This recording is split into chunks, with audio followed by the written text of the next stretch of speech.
Good day mga katuto. So ngayong araw, this is our first time to discuss one topic while driving our motorcycle on the road. So isa to sa mga items sa bucket list ko. So this is the first time na gagawin natin to. Kaya pagpasensyahan ninyo ako mga katuto kung minsan baka may nginig-nginig sa ating pagsasalita.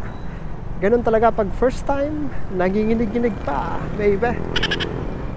So ang topic natin ngayon ay napaka-controversial nito.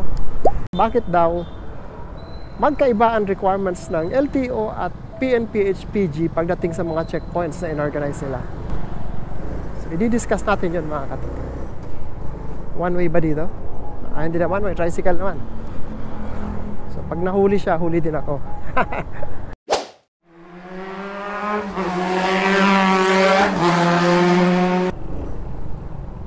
Okay, umalis muna tayo sa EDSA mga kaduto at medyo nakaka-stress magmaneho doon.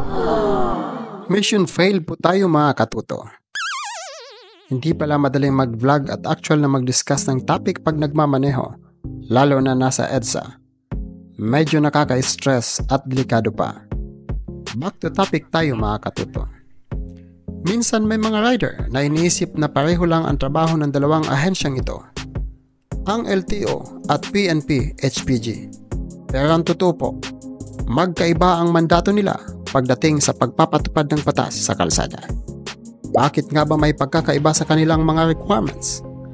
At bakit may mga bumibili ng second-hand na motorsiklo ang mas pinipili ang open deed of sale kahit may kaakibat itong risk?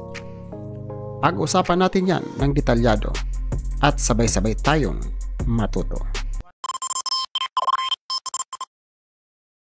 Part 1. Ano ang pagkakaiba ng LTO at PNP-HPG? Unang-una mga katuto, magkaiba ang mandato ng LTO at PNP-HPG pagdating sa pag-check ng mga motorista. Ang Land Transportation Office or LTO ay isang civilian agency sa ilalim ng Department of Transportation na nakatuon sa administrative violations.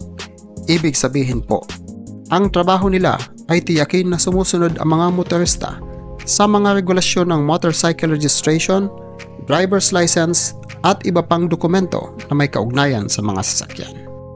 Kaya sa mga LTO checkpoints, ito ang madalas nilang hinahanap. Una, driver's license.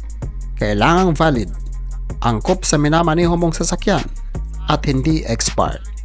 Anumang paglabag ay may multang 3,000 pesos.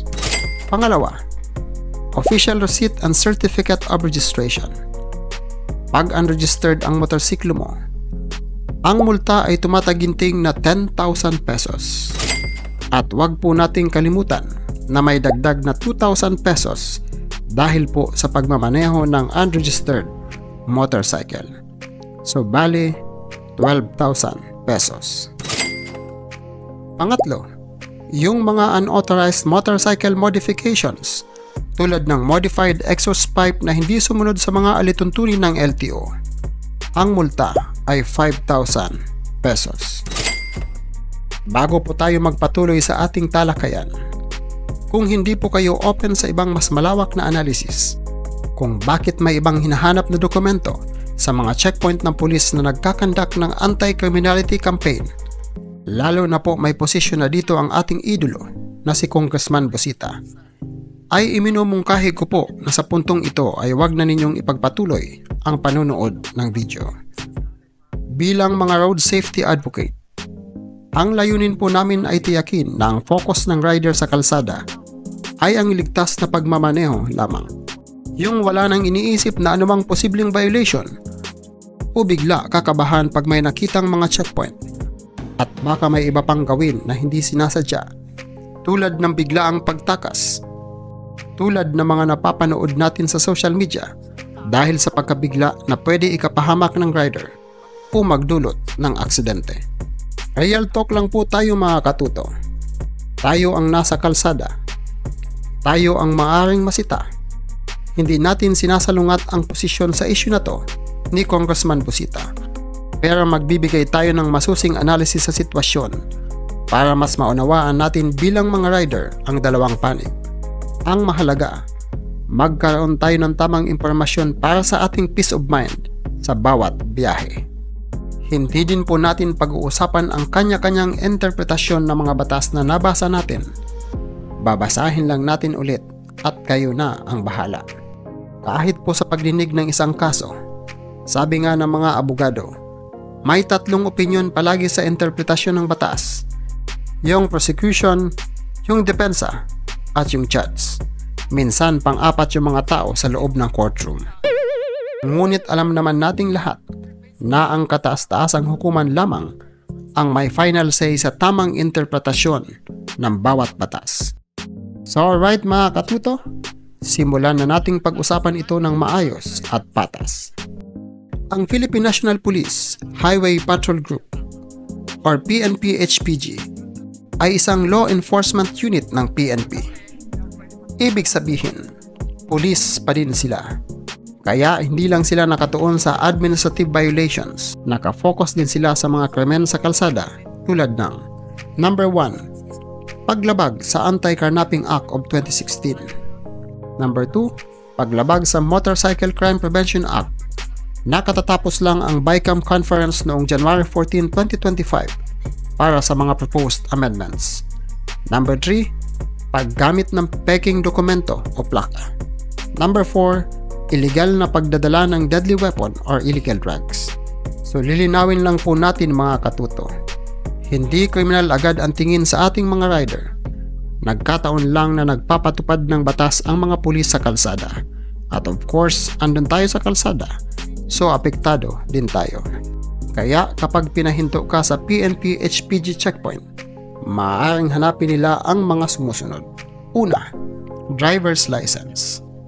Pangalawa, official receipt at certificate of registration. Pangatlo, deed of sale kung second hand ang motorsiklo at hindi pa nakapangalan sa iyo.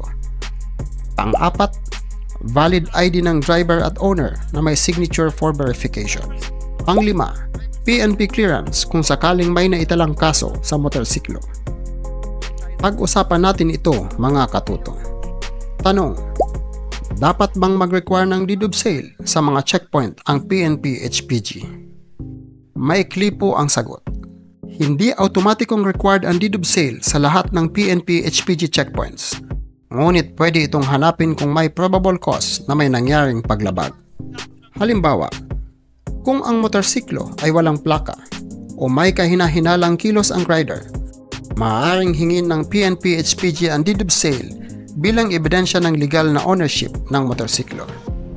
O kung iniimbestigahan ng isang motorsiklo na na-report bilang nakaw, ang mga motorsiklong may record sa PNP-HPG database ay maaaring sitahin for verification kung ito ay legal na naibenta. Sino po ba ang mag-determine ng tinatawag na probable cause? Siyempre po, ang mga pulis din na kausap natin sa pagtupad ng kanilang tungkulin. Pagdating sa mga procedures na sinusunod ng mga pulis sa checkpoints, nasa kanila ang paraan ng pagpapatupad ng batas. Aminado mismo si Congressman Busita na may mga tiwaling pulis. Hindi naman lahat, pero hindi din natin maikakaila na may ilan. Kaya mga katuto, ito ang tanong. Kung sakaling matsyempohan natin ang isang tiwaling pulis, tapos hindi natin na ipakita ang hinahanap nilang dokumento, at sila ang nagdetermina ng tinatawag na probable cause, ano kaya ang maaaring mangyari? Tandaan natin, tayo ang nasa sitwasyon, tayo ang nasa hot seat. Ang butihing si Congressman Busita ay isa lang. Paano kung abala siya at hindi agad makasagot sa ating tawag? O worst kung ayaw siyang kausapin ng mga pulis na sumita sa atin at hindi naman sila under supervision ni Congressman Busita? Paano kung ayaw tayong pakinggan ng pulis na sumita sa atin? Ano ang gagawin natin? Real talk lang tayo mga katuto. Sa huli, tayo ang nasa kalsada at ang pinakamaasahan nating proteksyon ay ang tamang kaalaman at kumpletong dokumento na palagi natin dapat dala. Kaya imbes na umasa sa swerte o sa ibang tao, siguraduhin nating handa tayo sa anumang sitwasyon sa checkpoint. Ano ang legal na basihan? So gaya ng sinabi natin sa introduction mga katuto, hindi natin pag-uusapan ang anumang interpretasyon natin sa bawat batas. Babasahin lang natin. Number 1. Anti-Carnapping Act of 2016 o Republic Act 10883. Letter A. Ang PNP-HPG ay may mandato na labanan ang carnapping. Ayon sa batas, ang sinumang mahuli na nagmamaneho ng sasakyan na hindi nakapangalan sa kanila at walang maipakitang patunay na legal na pagmamay-ari ay maaaring imbestigahan. So kung ano ang procedure ng kapulisan para gawin yon, ay of course wala tayong magagawa. Letter B. Section 6. Ang sinuman na owner o possessor ng sasakyan o motorsiklo ay kailangang iparegister sa kanyang pangalan ang nasabing sasakyan o motorsiklo. Letter C. Section 8. Kapag naibenta o nag-iba ang owner ng motorsiklo, kailangang ipaalam sa LTO sa loob ng 20 days. Number 2. Motorcycle Crime Prevention Act or Republic Act 11235. Letter A. Ang batas na ito ay naglalayong maiwasan ang paggamit ng motorsiklo sa krimen. Letter B. Section 4. Inaatasan ang owner ng motorsiklo na iparegister sa pangalan niya ang motorsiklong nabili sa lalong madaling panahon. Part 2. Bakit ginagamit ang open deed of sale? Kung nagbenta o bumili ka ng second-hand na motorsiklo, malamang alam na alam mo din ang term na open deed of sale. Pero ano nga ba ito? At ano-ano ang mga dahilan bakit ginagamit ito? Uulitin ko po mga katuto. Real talk lang tayo.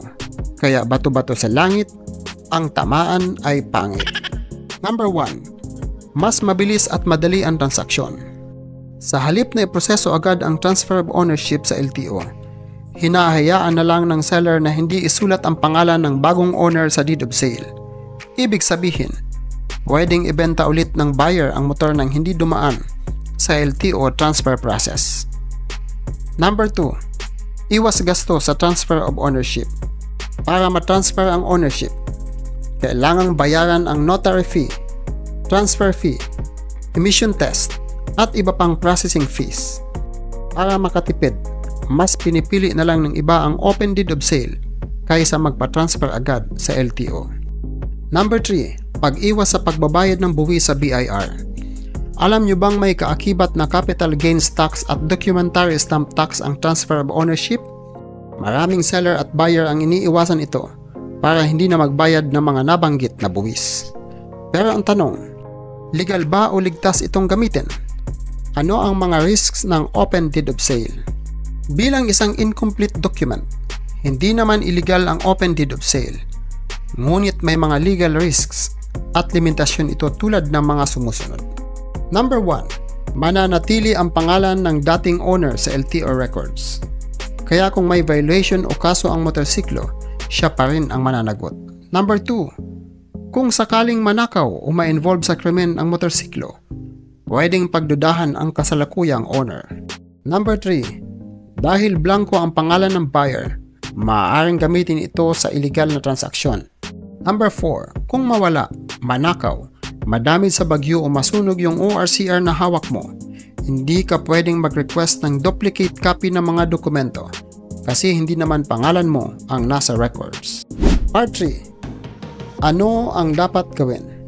Last part na tayo ng talakayan mga katuto.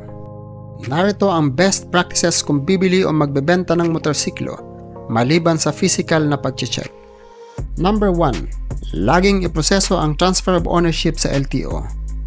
May gastos, pero mas secure ka. Number 2. Siguraduhin na notarized ang deed of sale para legal at may protection ka sa future claims. Number 3. Magbayad ng tamang buwis sa BIR. Responsibilidad natin yan bilang isang mamamayang Pilipino para iwas problema at mas magiging lehitimo ang ownership ng ating motorsiklo.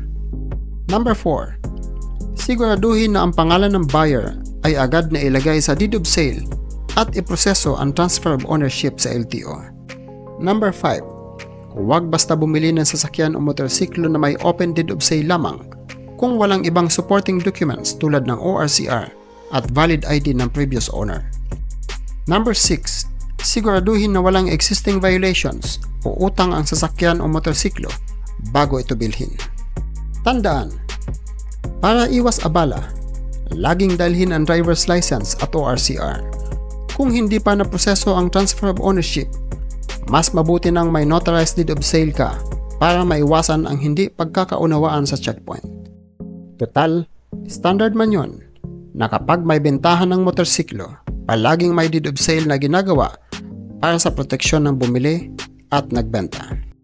Ngayon, alam mo na kung bakit magkaiba ang requirements ng LTO at PNP HPG sa checkpoints at mga risks ng open deed of sale. Lagi po tayong maging responsable sa pagbili at pagbebenta ng motorsiklo para iwas problema sa kalsada. Kung nakatulong po sa inyo ang ating talakayan at nasagot ang inyong mga tanong, huwag kalimutang mag-like, i-share ang video at please subscribe to my channel para updated po kayo sa mga future uploads. Ride safe and ride smart, mga katuto.